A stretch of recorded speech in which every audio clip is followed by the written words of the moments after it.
The antique chandelier in my parents' Savannah estate flickered gently, casting golden shadows over a table meant for diplomacy, not support. I slid into my usual seat at the far end, away from my father's dominating presence at the head. The emergency family meeting summons had arrived yesterday, written in my mother's cursive, elegant but tight, like her concern. "Camille, really?" she said, her voice slicing through the air as she fluffed the hydrangeas in the centerpiece. "Would it kill you to wear something polished?" I glanced at my ivory silk blouse and tailored black slacks, minimalist and worth more than her entire brunch wardrobe. But details never mattered in this house, not unless they came with a family crest or a legacy resume. My sister Elise waltzed in next, CFO of Donovan Capital, heels loud, presence louder. Her Birkin bag screamed legacy.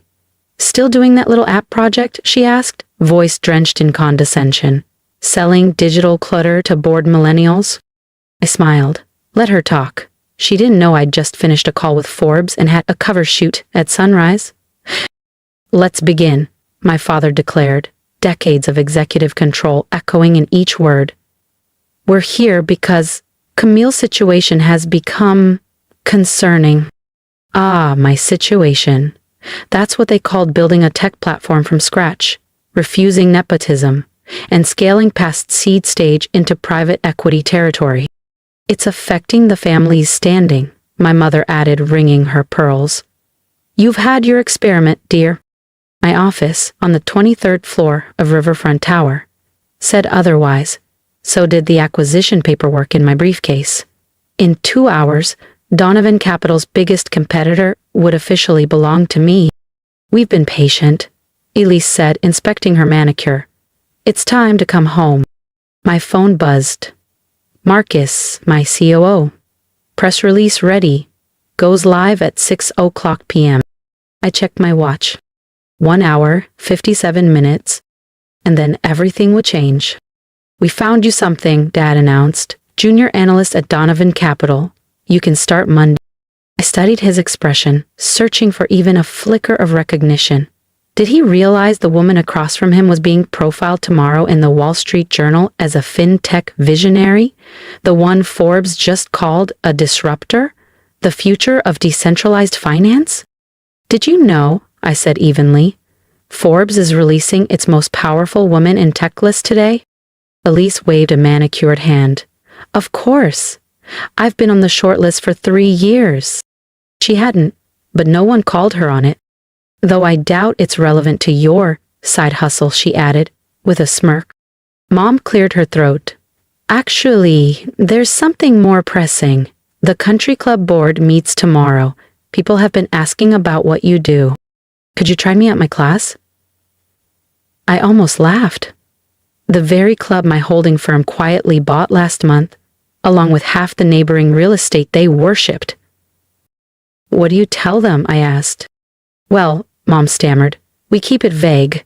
It's easier than saying our daughter sells financial infrastructure," I replied calmly. "Shopify plugins?" Elise said under her breath. My phone buzzed again. "Marcus, newsroom's prepped, everything launches at 6 p.m. sharp." "The point is," Dad cut in, "this has gone on long enough. You're 32, Camille, time to join the real world." "The real world," I echoed, picturing our valuation report, the one placing our company at $2,400,000,000, 0 cents. "Yes," Elise nodded, "where success is measured in revenue, not retweets." Then came it. Phones buzzed in unison. News alerts filled the room. Breaking. Largest fintech acquisition in history confirmed. $4.80 B deal led by startup CEO Camille Donovan. I sipped my water. "Speaking of numbers, how's Donovan Capital's digital division holding up?" Dad frowned at his screen. "We're stable, but this might shift market confidence." "White-knuckling stability," I murmured. "Not ideal in this climate." "And how would you know that?" Elise snapped. "From your experience selling code to bloggers?" I stood slowly, smoothing my blouse. "I should get back. Some of us have industries to reshape." "Sit down," Dad ordered. "We're not finished discussing your future," Dad snapped. I gathered my things. Actually, I said, calm and measured, I think the future's about to discuss itself. As I reached the door, my mother called after me. Don't forget the junior analyst role. They need your answer by tomorrow. I paused, one hand on the doorknob, and allowed myself a small, quiet smile. I'll have to decline. I have a board meeting. My board.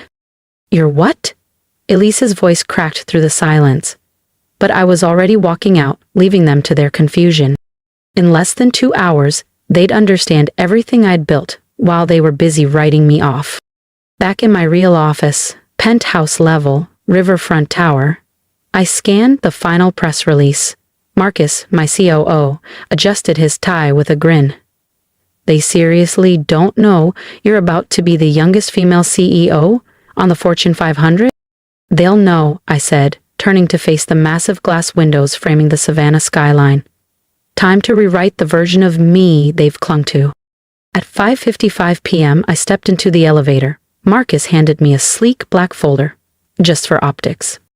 Your sister keeps calling, he noted. Apparently Harrison Financial stock is twitchy. I smirked. Tell her to keep watching. The real movement hasn't started. When the elevator opened, the lobby was alive with flashing cameras, analysts whispering, and every major outlet tuned in. At the center, a podium bearing the Genesis FinTech logo. My phone buzzed.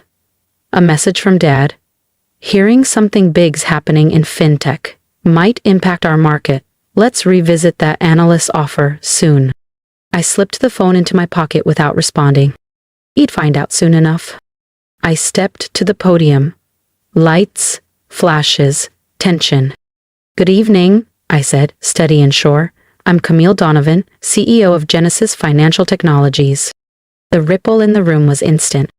And as I concluded the announcement of our $8,200,000,000 0 cents acquisition of Dominion Bank's digital arm, I knew this moment would rewrite everything. If you've ever been underestimated, dismissed, or told to play small, stick around.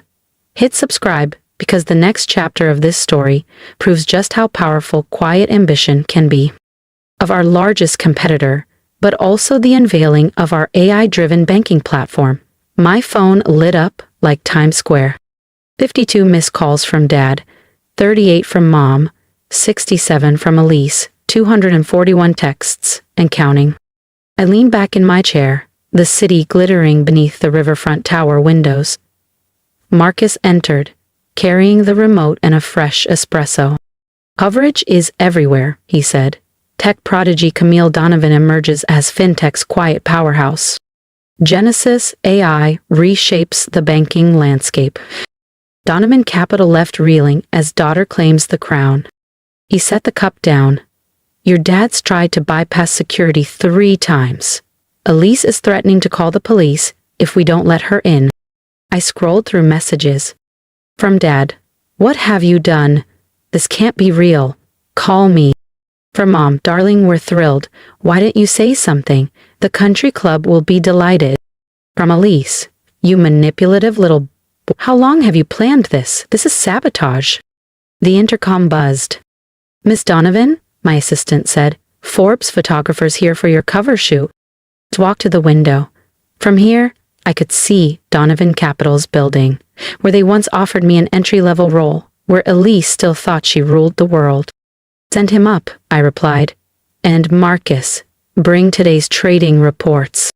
Genesis stock plus 40%. Donovan Capital at 25%. The market had spoken. Then my private line rang. Only 5 people had that number. Elizabeth Chin, Forbes editor-in-chief. Camille, she greeted.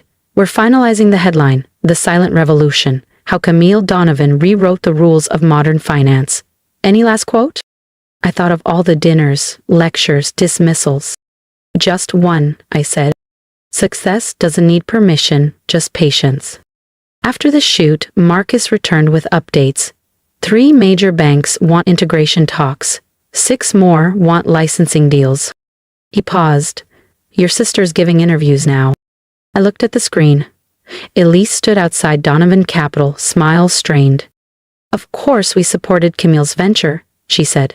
The Donovan family has always supported innovation, Elise declared on national TV. I muted it. Send her the cease and desist, I told Marcus. No unauthorized statements about Genesis or me. Already filed, he replied. Also, your mother's posted 7 times this hour about her brilliant daughter, who clearly takes after me. I smiled faintly. Amazing how fast a craft hobby becomes a visionary venture when it's followed by 9 zeros. A knock at the door interrupted us. Miss Donovan, my assistant said, your father's back, and he brought your grandfather. That made me pause. Alexander Donovan Sr., the man who built Donovan Capital from a corner office and a rotary phone. The one who taught me compound interest before I was tall enough to reach the ledger cabinet. Long before my father and sister deemed me unfit for the business world. Send them up, I said, voice calm. And Marcus, pull the acquisition proposal for Donovan Capital. While I waited, I studied my reflection in the window, still in the same minimalist white blouse my mother had judged earlier. Strange how different it looked when backed by an empire. The door opened. Dad entered first, shoulders tense, eyes guarded. But Grandpa? He walked in like he'd been here before. Familiar, warm, the quiet one, he said softly, surveying the office. Always watching, always learning. I wondered when you'd show them. Dad's head snapped up. You knew? Since she was 12, Grandpa said, easing into the chair.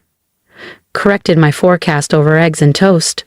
You were too busy praising Elise's new highlights. I said nothing, just sat behind my desk, watching my father's pride fracture under the weight of truth. Why? He finally asked. Why keep it from us? Keep what? I said. Genesis was built legally, transparently. I even used our name. You just never saw past your assumptions. But your little tech business was one shell company, I said. A fraction of what I was really building? Grandpa chuckled. And now she owns the country club that wouldn't even grant her full membership. Dad jerked. What? I smiled. Genesis bought it last month. I did, I confirmed, folding my hands, along with most of the properties in that gated community you and Mom love bragging about. Amazing what you can buy when people don't take you seriously enough to check the paperwork. Dad's face fell. This will destroy Donovan Capital. No, I said, sliding a leather folder across the desk. This will save it, if you're smart enough to take the offer. His hands trembled slightly as he opened it. His eyes scanned the pages, slower than usual. A merger? He whispered. A strategic one, I explained.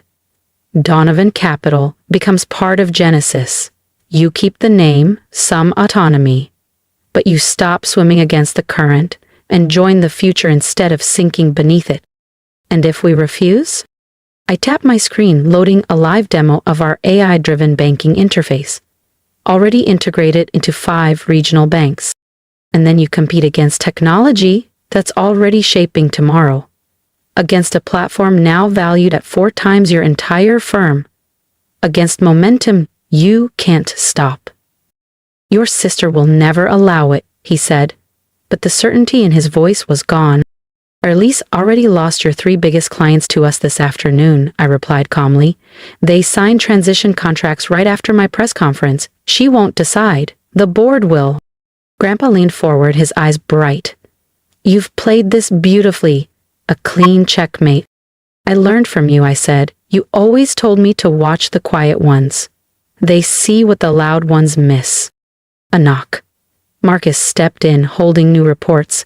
Genesis up another 15% after hours. Donovan just got downgraded by 3 analysts. Dad rose slowly. That junior analyst offer was beneath me then, I said, just like it is now. The difference?